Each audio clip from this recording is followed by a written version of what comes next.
Ја следите емисијата Вашиот пратеник. Гостин е пратеникот Бејџан Елјас. Добар ден, пратениче.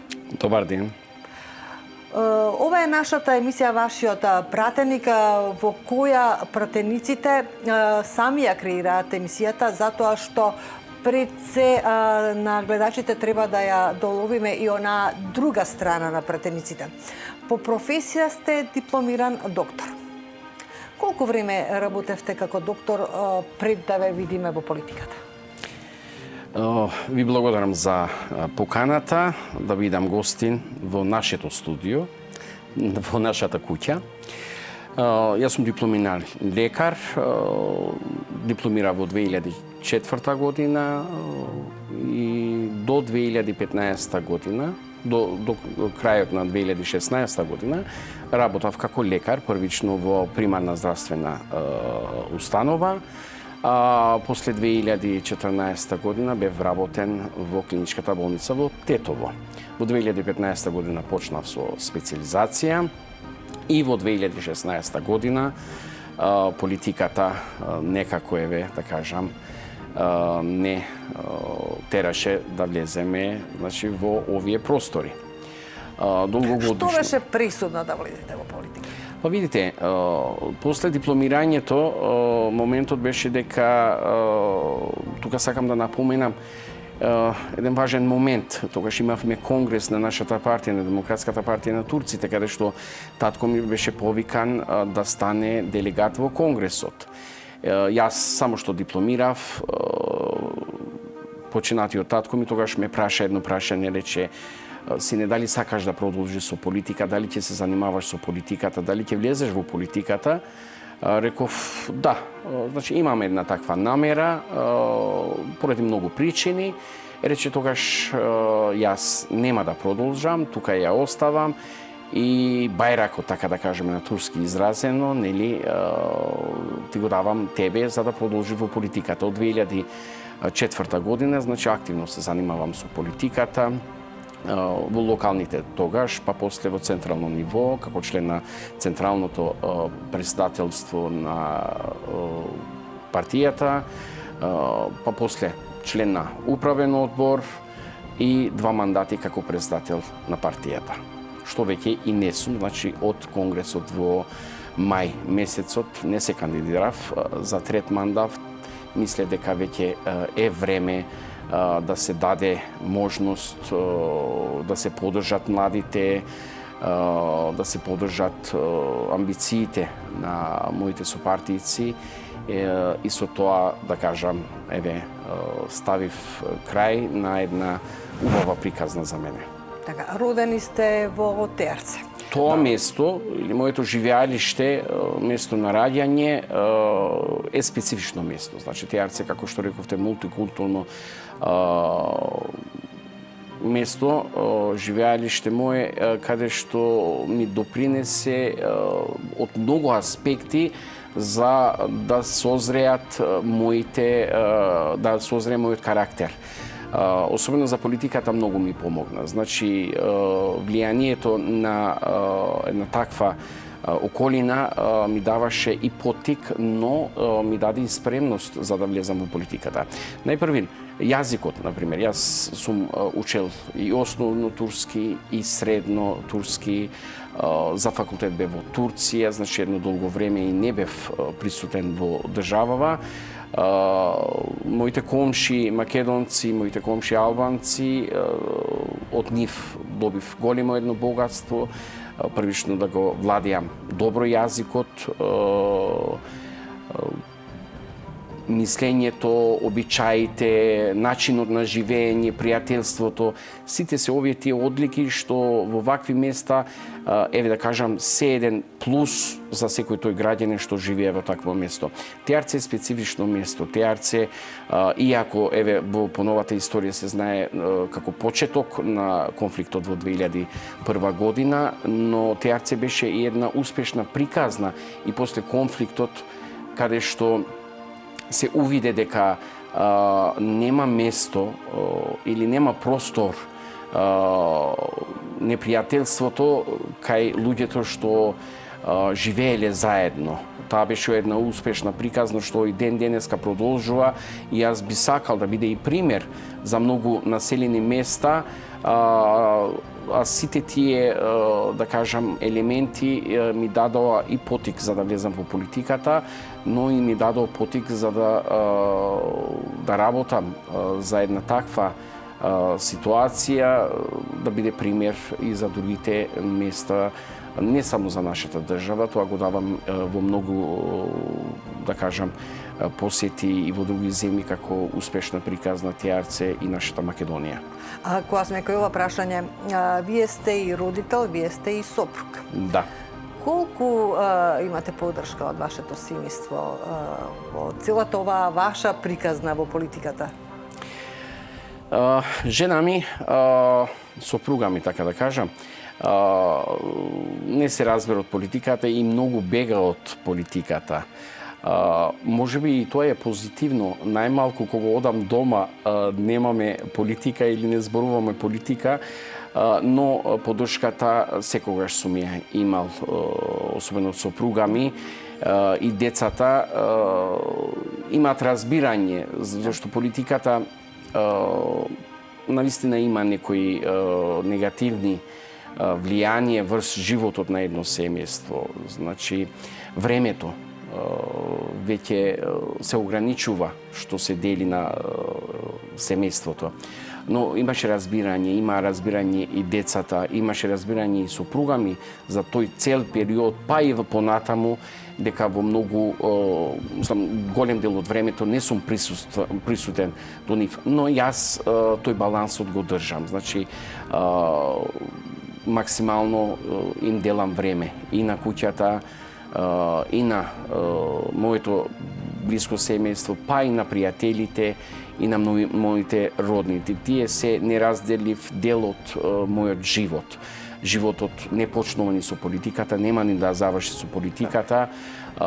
Не треба да се забораваат сите тие вредности и после политиката тие ми се потребни и затоа успеав до некаде да оделам време, иако во многу, да кажам, во многу прилики политички не можем да се согласуваме со сопруга ми. Јас сум малку посмирен, таа е малку така поенергична, но на крај со консенсус се разбираме и завршува све добро, да.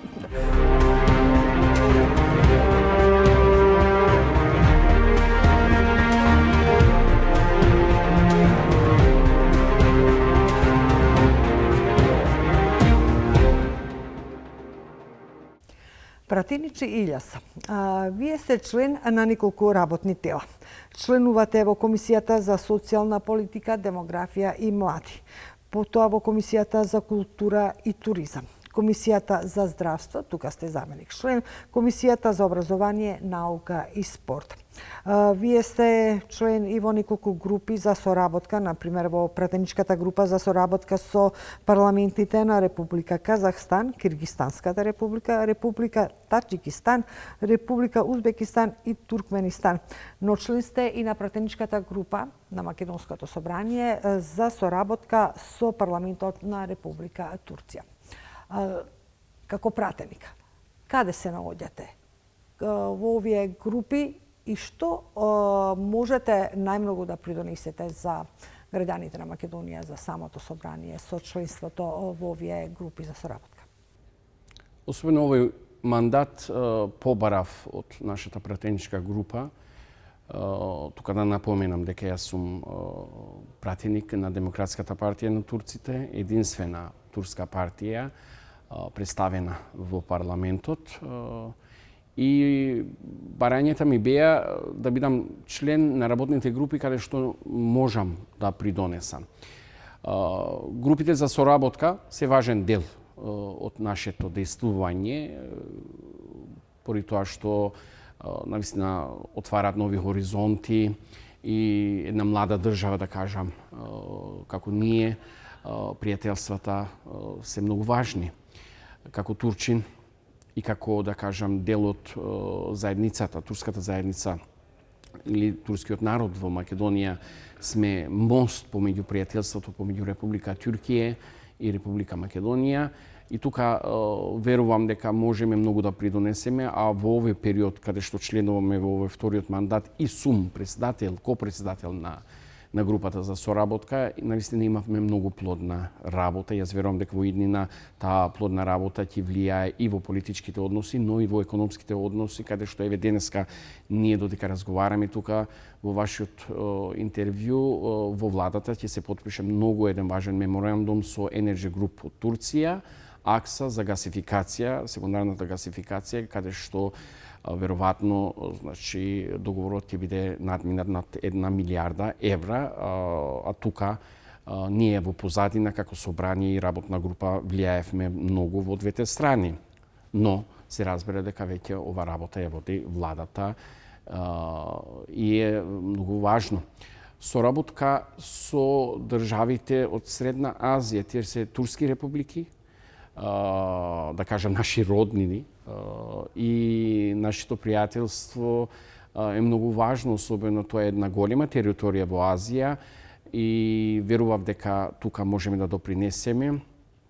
Еве, пред неколку дена Казахстан, Република Казахстан отвори дипломатско представништво во Скопје, што еден убав чекор за добрите односи со овие големи и богати средноазиски републики. Членувањето во комисиите за мене е многу важно и побарав да бидам дел од комисиите каде што можам да придонесам со моето искуство. Во здравство сум заменик, но присуствувам скоро на сите комисиски седници. Образование е многу важна работа, особено за турците во Македонија. Еден од поважните теми што треба нели да се работа врз едукацијата или да кажам образованието на турски јазик. Имаме многу места каде што живеат турци, а немаат, не го користат тоа право, или не може да го користат правото за гарантирано со устав, за нивното образование на матичен јазик. Тука не е само образованието, тука се и физичките услови во училишта, каде што треба многу да се доработа и јас мислам дека сите тие знаења што ги имаме од терен можеме да ги користиме и во овие работни тела. Социјалната грижа е многу важен дел од нашето општество. Како што реков, како лекар се среќавам со многу такви барања и тие барања ги пренесувам и во тие работни тела. Туризам, да не заборавиме дека и тука има еден важен момент дека, еве, например, Република Туркија или граѓаните на Република Туркија денеска се на прво место рангирани по посети, нели, туристички посети во нашата држава. Јас мислам дека тоа пријателство или тие линкови што ги имаме можеме да допринесеме за да нашиот туризам да го добие тоа сјајот што го заслужува. Имаме многу убава земја, имаме земја со традиција, имаме земја што беше дел од Отоманската империја и денеска Македонија, да кажеме, е отворен музеј за особено за тој дел каде што имаме многу големи богатства, нели, но да не ги забораваме и нашите природни богатства што треба да излезат на вистинско светло, а ние со нашето искуство, со нашето пријателство, со нашите линкови во Турција, тоа можеме многу слободно да го направиме. Собранискиот деловник дозволува секој петок пратениците да се имаат средби со граѓаните. На овие средби, пратенич Илјас, што најмногу од вас бараат граѓаните? Имам канцеларија во општина Теарце. Средбите ги одвиваме, но поради тоа што сум, да кажам, нон-стоп во присуство на граѓаните или нон-стоп сум со граѓаните, многу средби ги правиме и така кога при среќавања. Видите, барањата се многу, поради тоа што сум во општинска зграда и градоначалникот некојаш не излегува во пресвет. Значи, ги пренесуваме нивните барања. Барањата се од, да кажем, од најмали ситници, но што ме потреба, што ме барање на нашиот граѓанин, тоа ние мораме да се занимаваме и да ги пренесеме, па и да ги решаваме. Јас сум во тој случај малку по практичен. Некојаш тие барања ги решаваме веднаш, мислам. Тоа што може да се реши, да се пренесе или да се побара некоја помош. Нашите граѓани не бараат нешто многу. Нашите граѓани бараат навистина многу мали работи, а се многу среќни при нивните решавања и јас мислам дека оваа институција, канцеларија на пратеник, е многу важен дел од нашето действување во парламентот и тоа треба да се продолжи, да не биде класично во канцеларија, приемо на ова, како што реков јас, нон-стоп сум со граѓаните, па и во улица, па и во кафе, си го продолжуваме таа работа или действување. Една година е помината од овој мандат, остануваат уште 3 години. Но сепак ќе ве прашам, бидејќи имаме уште 3 години, зашто најмногу ќе се залагате во овој мандат и по што сакате најмногу да ве паметат граѓаните? Искреноста, честноста е многу важна работа и сакам граѓаните да ме паметат со тоа и затоа правам све од моќта што да се покажам, да се докажам на таа работа. Од политички аспект влегов во една невозможна мисија, промена на изборниот законник, но изгледа тоа Mission Impossible нема да се реши до крајот на мандатот, па може би неколку мандати, но нашата заложба ќе промени поради тоа што мислиме дека овој, да кажам, модел на изборниот законник навистина ги дискриминира, особено по малите народи. Само со пример да кажам, дека еве во Македонија живее некаде 100.000 турци, ако имаат право на глас 60% од нив, тие се 60.000 гласови, но ние секој се представуваме со еден или два пратеника. Само овој мандат имаме 5 турски пратеници, но од различни партии, значи го достигневме тоа наше барање, но не така како што треба. Значи, треба да се вреднува гласот. Тоа е една невозможна мисија. Ќе продолжам до крајот, можеби после мене ќе продолжат уште така, но има и некои работи што треба да се решат. Не можеме да ги решаваме во еден мандат.